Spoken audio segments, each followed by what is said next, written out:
La puissance de la prophétie. 1 Corinthiens, le chapitre 12. Rapidement, quelqu'un va prendre ça. 1 Corinthiens, le chapitre 12.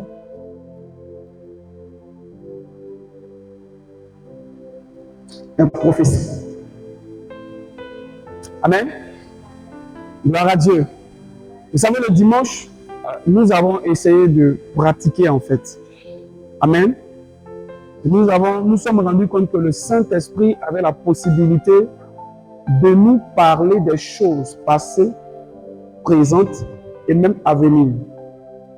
Et quand on parle de prophétie, écoute-moi très bien, la prophétie rentre dans le grand enseignement qu'on appelle la révélation. Dis avec moi la révélation. Amen. Parce que dans la révélation, nous avons la prophétie, nous avons le discernement des esprits. Amen. Dis Amen. La prophétie elle-même, elle est dedans. Il y a le discernement des esprits. Il y a aussi une autre manifestation de l'esprit que vous entendrez parler très souvent qu'on appelle la voyance. Amen. Voilà. Vous allez voir qu'un autre homme de Dieu va s'arrêter, il va dire je vois. Un autre va dire j'entends. Gloire à Dieu.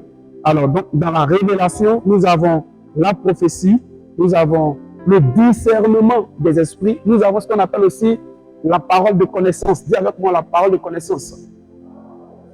Amen. Et nous avons également la prophétie, comme je le disais tout à l'heure. Donc, la prophétie, le discernement des esprits, le don de la parole de connaissance. Et donc, tout ça, on appelle ça révélation. Amen. Révélation. Maintenant, la prophétie, ici, est un thème, est un don de l'esprit qui a été utilisé par Dieu au travers de ses prophètes depuis l'Ancien Testament. Et cette manifestation de l'esprit a grandi encore. Jésus-Christ est revenu et il a activé encore ce don-là dans l'Église. Amen. Il a activé ce don dans l'Église à partir du Saint-Esprit. Quelqu'un me comprend? Je peux avancer. Balance tes mains comme ça. Donc, dans la prophétie, on a quelque chose qui est utilisé dans ce temps-ci. On a la prédiction. Dis avec moi la prédiction. Voilà. Prédire, c'est quoi? Prédire, c'est le fait de dire des choses qui ne sont pas encore arrivées. Ça va? C'est ce qu'on appelle la prédiction. Amen? Voilà. Donc, je suis là et puis je dis, la Côte d'Ivoire doit jouer contre telle équipe dans ce temps-ci là. Hein? Gabon. Et puis je vois par exemple deux buts. Dis avec moi 2 buts. Donc, ça fait partie de la révélation, mais aussi dans le domaine de la prophétie. Amen. Amen. Mais précisément la prédiction. Et ce que vous devez comprendre, un prophète n'est pas reconnu que par la prédiction. Amen. Parce qu'il n'y a pas seulement que la prédiction qui confirme que ce que tu as dit vient de Dieu. Dis Amen. Parce qu'il y a aussi des féticheurs qui prédisent.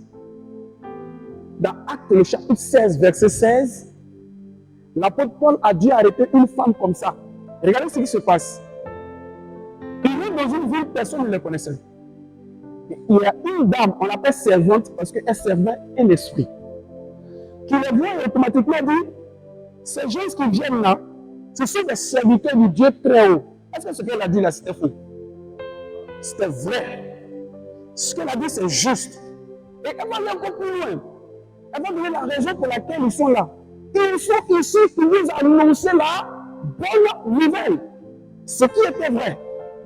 Et elle faisait ça pendant plusieurs jours. Et la Bible dit que Paul arrivait à ce moment, ce qu'elle disait le fatiguait. Il s'est tourné et il va lui dire de se taire. C'est-à-dire qu'il va commander à cet esprit de sortir. Et cela s'est arrêté. C'est pourquoi vous, les chrétiens, vous devez avoir ce qu'on appelle le discernement. Quelqu'un peut donner ton nom ton numéro de téléphone, ta date de naissance, là où tu dors, ce que tu manges, et ça peut ne pas être Dieu. Amen. Gloire à Dieu. Comment une femme peut dire, ces gens sont des quoi? Des serviteurs de Dieu très haut. Mais c'est tellement clair. Si tu n'as pas le discernement, tu vas dire, ah, mon pasteur, merci. Prophétesse de l'Éternel, merci. Ou bien, mais c'est un esprit qui ne glorifie pas le nom du Seigneur. Amen. Alors, ça c'est la prédiction. Maintenant, dans la même prophétie, on a une étape qui est la déclaration. Dis avec moi la déclaration. Donc, on peut dire ce qui va venir sans toutefois voir l'accomplissement. Amen. Est-ce que c'est bon? Je peux aller? Ça va? Oui. Donc, je suis là et je peux être à mesure de dire quelque chose sur la vie d'une personne qui est clair. Hier, tu as mangé telle chose. Hier, tu as été ici, tu as été cela, tu as prédit. Oui, je vois qu'ils sont en train de t'attaquer comme ça. C'est clair. Maintenant, dans la prophétie, il y a une autorité que Dieu donne. Vous allez comprendre ça quand il est parti un peu plus devant. Qui est l'autorité qu'on appelle l'autorité de la prophétie, qui est capable d'annuler un décret satanique ou bien d'accomplir quelque chose. Dis Amen. Dis bien Amen. Maintenant, ce que vous devez comprendre, dans le cas de la dame qu'on a lu en Actes, le chapitre 16, verset 16, Paul a discerné l'esprit parce que cet esprit ne confessait pas Jésus. Écoutez bien. Toute prophétie que vous allez voir donner où Jésus n'est pas le fondement, faites attention. Toute déclaration doit glorifier le nom de Jésus. Amen. Tout ce qu'on va faire, si le nom de Jésus n'est pas glorifié, ça peut nous faire douter. Amen. Donc, waouh. On va prédire, mais il faudrait que la chose s'accomplisse. Amen. Amen. On va prédire. Il faudrait aussi que la chose soit annulée. Gloire à Dieu. Ma prière, c'est qu'on trouve des chrétiens qui ont la possibilité de voir, d'annoncer et de déclarer la chose va venir comme la chose sera venue. Dis Amen. Que cette grâce-là soit sur ta vie. Que tu reçoives ce don au nom de Jésus. Dans l'Ancien Testament, on trouvait la prophétie très souvent avec les prophètes. En hébreu, le mot prophète, c'est Nabi. Dis avec moi Nabi. Dis Nabi. Nabi veut dire quoi? Nabi, c'est celui qui est inspiré. Alléluia. Nabi, c'est celui qui est inspiré par Dieu. C'est celui qui a une connexion avec Dieu. Au point de savoir ce que Dieu veut pour quelqu'un. Dis Amen. C'est pourquoi il est important qu'on vous enseigne que le don de prophétie que vous avez n'est pas suffisant pour qu'on dise que ce que vous dites là vient de Dieu. Et ce qui va marquer la différence, c'est votre niveau d'intimité avec Dieu, qui va amener Dieu à vous inspirer régulièrement. C'est pourquoi faites très attention. Si tu ne pries pas, tu ne jeûnes pas, tu n'as pas une relation avec Dieu, et tous les jours tu as des prophéties, commence à faire attention. Dis avec moi attention. Dis bien attention. Voilà. Donc il faut, si tu sais que tu as le don de la prophétie, cherche à avoir les inspirations de Dieu. Pour les avoir, il faut avoir une connexion avec Dieu, un contact avec Dieu, une vie de prière avec Dieu. Amen. Sinon, il n'y a pas seulement que le Saint-Esprit qui prophétise. Il n'y a pas seulement que le Saint-Esprit qui relève, qui révèle. Il y a la chair qui peut prophétiser. Dis Amen.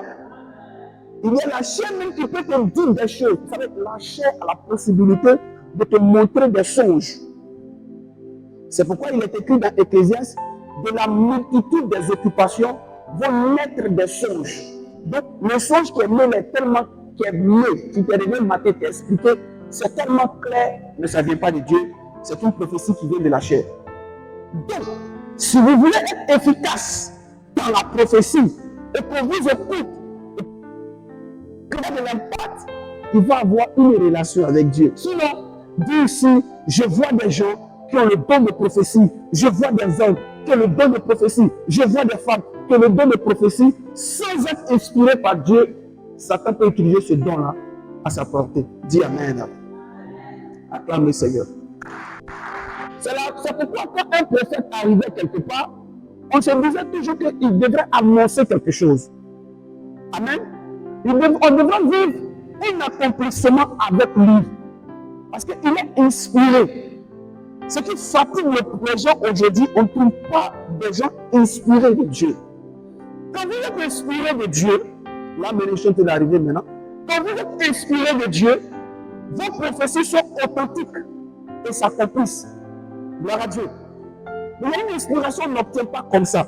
Là, souvent, cette inspiration se prend dans la présence de Dieu. Et quand tu sors de la présence de Dieu, tu penses que tu n'as rien fait. Le jour que tu arrives devant quelque chose de bizarre, tu commences. C'est que tu sens que tu dois déclarer une parole. Tu sens que tu dois dire non, ça là, ça ne se passera pas comme ça. Voilà comment ça va se passer. Amen. Je prie que Dieu vous donne de rester dans sa présence, de cultiver une présence avec lui, d'apprendre à marcher avec lui, d'apprendre à prier, d'apprendre à être connecté. Il y a des choses qui vont s'arrêter par le pouvoir des prophéties qui sortiront de votre bouche. Il y a des malédictions qui seront brisées par l'autorité de la parole qui sortira de ta bouche. Dis Amen.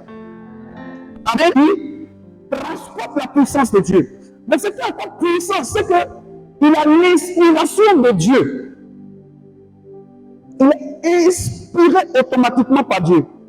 Mais regardez, Ézéchiel arrive dans une vallée des ossements. Ça veut dire que les gens qui sont morts, maintenant ce sont les autres qui sont là, dans la vision. Et Dieu lui dit, est-ce que tu crois que ça va venir? Ça, on appelle ça l'inspiration. Dans l'inspiration, il commence à toucher la pensée de Dieu qui lui dit, est-ce que tu sais que là, il peut y avoir quelque chose? Et le moment où je me disais que dans certaines circonstances, ce n'est plus Seigneur, mon âme te bénit, mon âme te glorifie, c'est prophétise. Tu dois annoncer, savoir ce que Dieu veut pour ça, et puis annoncer une parole. Il dit, est-ce que tu crois que la chair peut revenir sur ses os? C'est pas une question qui t'est posée. Tu tombes dans une situation compliquée. Mais comme tu as l'esprit de la prophétie sur toi, comme tu as la main de Dieu sur toi, tu as l'inspiration, en même temps, pendant que les autres pensent le contraire, ils sont en train de dire qu'ils sont morts, toi, il y a une inspiration qui est en toi qui te dit, tu dois prophétiser pour sortir ici. Tu dois déclarer une parole. Annoncer ce que Dieu veut. Dieu n'a pas, vous savez, vous n'allez pas vivre ce que Dieu n'a pas voulu. Vous allez vivre ce que Dieu a voulu. Donc si on arrive dans un endroit et que Dieu n'a pas voulu que je meure, que les gens seront déjà en train de mourir les morts, je dois avoir l'inspiration pour prophétiser ma vie. Qui m'a dit Amen? Est-ce que c'est... Gloire à Jésus. Amen. Vous savez, quand un prophète a une relation avec Dieu, il a dans son esprit les inspirations de Dieu, de bonnes inspirations. Regardez, tous ceux qui se retrouvent devant certaines situations et qui ne peuvent pas prophétiser, ils ne peuvent pas annoncer des paroles, ils ne peuvent pas déclarer, en vérité, ils n'ont pas une bonne relation avec Dieu. Donc déjà, ils vont sur le côté des gens qui disent, nous on va mourir. Nous on savait que dans notre famille, c'est comme ça on meurt. On savait que dans notre famille, on échoue. Mais pour quelqu'un qui a été inspiré, c'est comme une colère, c'est ce qui est arrivé à David.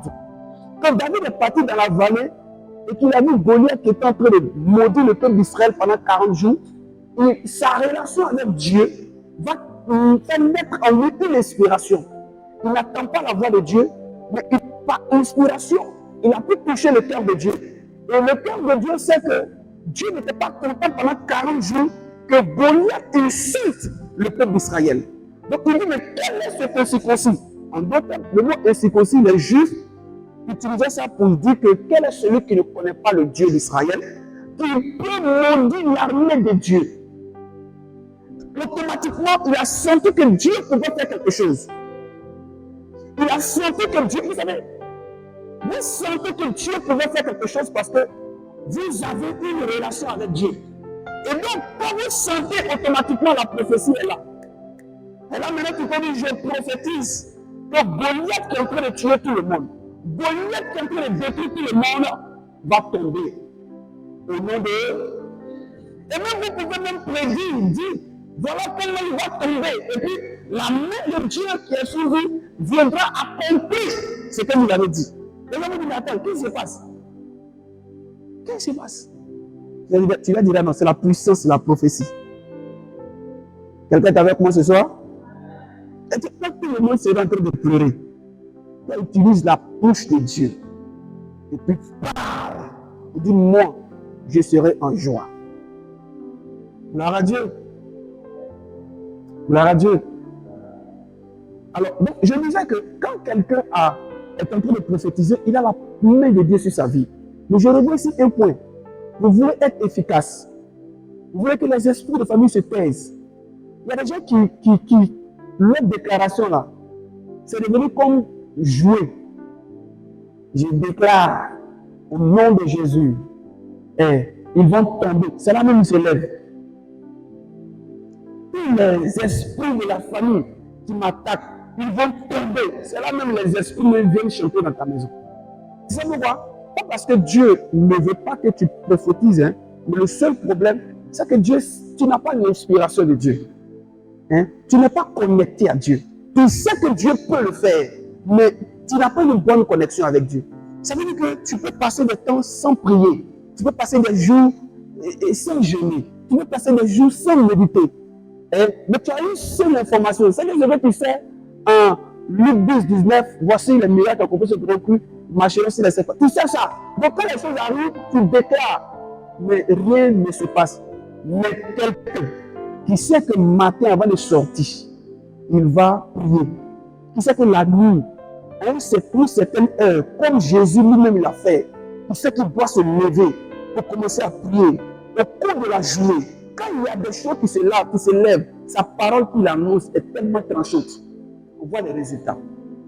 Tu m'as dit Amen. Que cette grâce-là soit sur ta vie. Gloire à Dieu. Donc, la prophétie est une puissance. Donc, pour revenir sur les versets, Ézéchiel arrive et Dieu lui dit, est-ce que tu crois que sur les eaux là, la chair peut venir? Mais c'est quelque chose d'extraordinaire. C'est comme si tu te retrouves dans une situation, tout le monde est mort. Et puis, il y a une voix qui frappe dans ton cœur, qui frappe dans ton esprit, qui te dit, mais est-ce que tu sais que si tu déclares, les gens vont revenir à la vie? Est-ce que tu sais ça? Est-ce que tu sais que ce fou-là, tu peux lui poser la main, va revenir à la vie? Il va être guéri. Est-ce que c'est que cette soeur-là va être guérie? Pendant que la soeur, même le frère, même, est en train de montrer sa mort. Amen. D'autres personnes me regardent et puis disent, ça la cause, ça se passe comme ça. Ça veut dire que dans 2-3 jours, il doit mourir. Amen. Mais quand tu as une inspiration avec Dieu, ce n'est pas un problème. Et Ézéchiel dit à Dieu, tu peux tout faire. Et Dieu lui dit, prophétise. Quand il prophétise, la chair arrive. Les nerfs qui sont dans le corps commencent à venir. Et Dieu donne un esprit. Et ça devient une armée de Dieu. La puissance de la prophétie. Vous pouvez prophétiser, c'est bien. Mais si la main de Dieu n'est pas sur vous, ça ne peut rien faire. Ce qui fait que les prophéties sont authentiques, sont claires, c'est que la main de Dieu est sur celui qui prophétise. Qui m'a dit Amen? Le jour que tu vas sentir que tu as dit quelque chose et la chose est arrivée, ce jour-là, la main de Dieu est sur toi. Entretiens cette main de Dieu sur ta vie à partir d'une relation que tu auras avec le Seigneur. Qui m'a dit Amen? Donc, Je ne veux pas te rentrer dans la prédiction des choses, je vais expliquer c'est plutôt ce côté-là, la puissance de Dieu, sur ce côté-là que je veux bien expliquer. Un véritable prophète de Dieu, s'il a annoncé une prophétie dans ta vie, frère, ça va s'accomplir tôt ou tard. Tu dis Amen. En fait, c'est ça. C'est ce qu'un chrétien doit transporter. Tu ne dois pas passer, tu ne peux pas dire comme ça, cette année, je prophétise que je vais voyager. L'année passe comme ça. Dis Amen. L'année passe comme ça. L'année quelqu'un aussi, je prophétise. Non, il faut te calmer. Si tu vois que tu prophétises et puis les années passent comme ça veut dire que tu manques d'inspiration avec Dieu. Il faut arriver à ce moment, te calmer et puis prier. Sinon, tu vas penser que Dieu va accomplir parce que tu as dit une parole. Non, Dieu va accomplir parce que tu as été inspiré de ce qu'il pense. Et c'est ce que tu as annoncé. Et c'est ça qu'il va accomplir. Gloire à Dieu. Donc, il faut bien réfléchir. Parce qu'on est bien au 6e mois. Amen. On va rentrer au 7e mois. Mais dans le 6e mois, là, il y a une prophétie sur ta vie. Tu dois avoir une inspiration, la faire descendre et puis la voir s'accomplir. Dans le nom de Jésus-Christ. Et si tu as dit, vous savez, quand Dieu dit une parole, là, la Bible dit qu'il veille sur sa parole pour l'accomplir. Donc, c'est vrai qu'il y a des paroles sur lesquelles Dieu ne veille pas. Sinon, vous êtes choqués. Ce que j'ai dit là, Dieu va faire. Dieu va faire. En fait, Dieu ne veille pas sur cette parole-là. Parce que ce n'est pas sa parole. Donc, Dieu a beaucoup de paroles pour nous. C'est à nous d'avoir le cœur de Dieu, et de connaître le cœur de Dieu et récupérer ces paroles et les annoncer sur notre vie tous les jours. Ézéchiel était tellement inspiré. Amen. Amen. Donc, je ne vais pas parler de la prophétie en termes de dons. Qu'est-ce que cela? Non. Je vais juste expliquer la puissance d'une prophétie. Amen. Donc, quand tu arrives quelque part, écoute-moi bien, quand vous arrivez quelque part, c'est ce que je vous donne. Et puis vous sentez que le chose est bloqué, c'est tout. Mais faut pas être pour dire, non, non. Moi aussi, je vais avancer. Il ne faut pas être pressé. Parce que ce que tu vas annoncer là, Dieu veillera sur cette parole pour l'accomplir. Amen. Donc, il sois dans une bonne condition pour l'annoncer. Amen. Pendant que les gens seront en train d'être paniqués par l'escadresse, et puis tu prépares l'inspiration comme tu dis non ça là. Ce qui se passe dans cette famille, ça va s'arrêter sur nous. Moi, je vais avancer. Ce que tu as dit là, il faut être sûr que Dieu sera avec ça. Mais pour être sûr, il faut avoir la foi. Et tu as déjà la foi. Ce que tu dis, crois que Dieu est déjà descendu pour l'accomplir. Dans le nom de Jésus. Et maintenant, je reviens toujours au Marc le chapitre 11, verset 24. Tout ce que vous demanderez maintenant en priant. Gloire à Dieu. Vous verrez cela s'accomplir dans le nom de Jésus. Amen. Qui m'a dit Amen? Dis bien Amen. Donc, Église de Dieu, je prie que tu sois la prophétesse, le prophète de ta famille. Prophétie, Dieu utilise ses serviteurs même pour parler au ciel. Pour fermer comme pour ouvrir le ciel.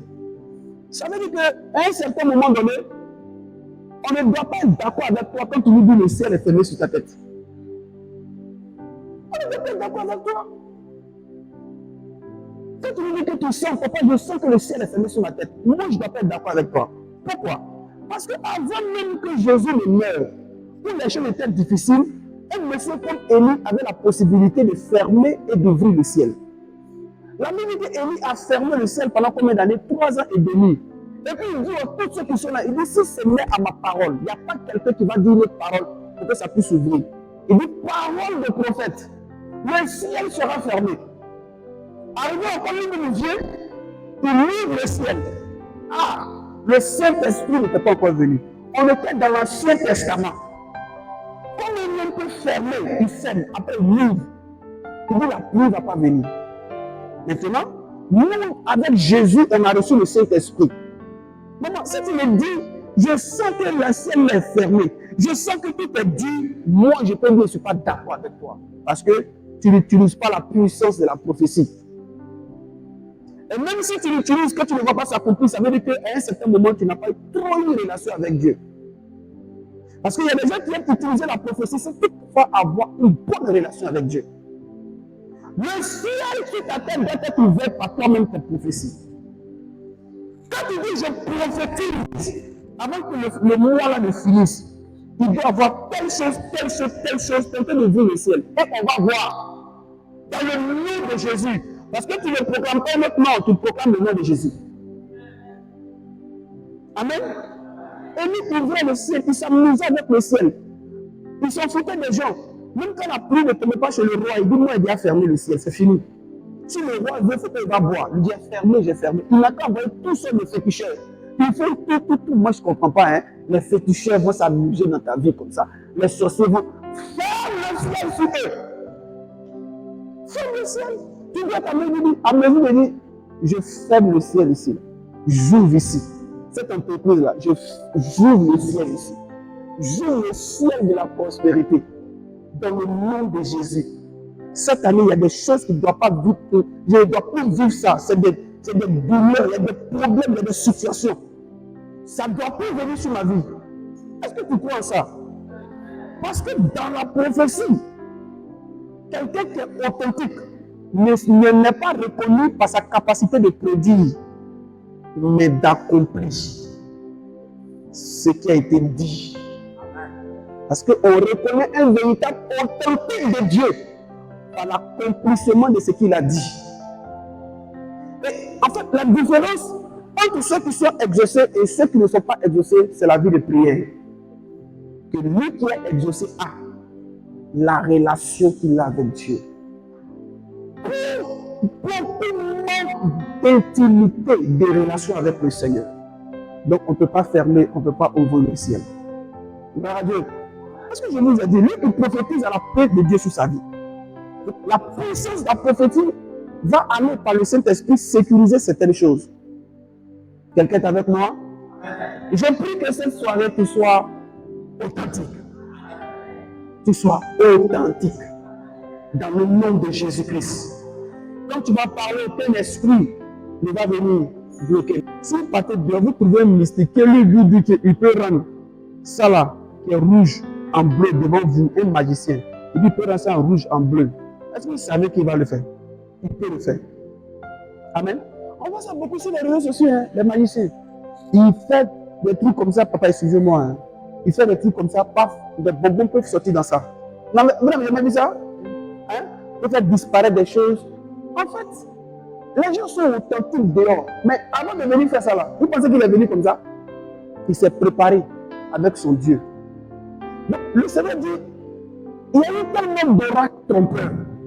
Ça veut dire qu'il y a des gens qui sont sortis et puis rien ne s'est passé. Il y a des prophéties qui sont sortis. Ça n'a rien changé. Dieu dit au milieu de son peuple, on ne doit même plus trouver ce genre de choses. Ça veut dire que si le frère s'est levé, il a prophétisé une parole là, il doit voir l'accomplissement. En cela, les gens de dehors pourront respecter notre Dieu. Gloire à Dieu. L'Esprit du Seigneur est sur moi. Il m'a oint pour prophétiser. On n'est pas là pour des temps éloignés. Est-ce que c'est que, vous savez, depuis que je ne dis pas prophète, je parle de nous tous.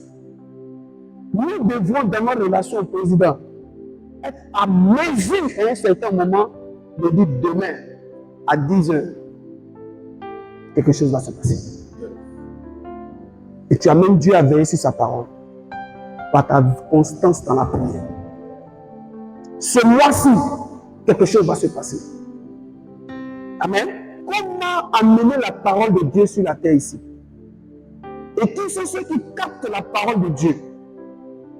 C'est ceux qui sont inspirés dans une relation avec Dieu.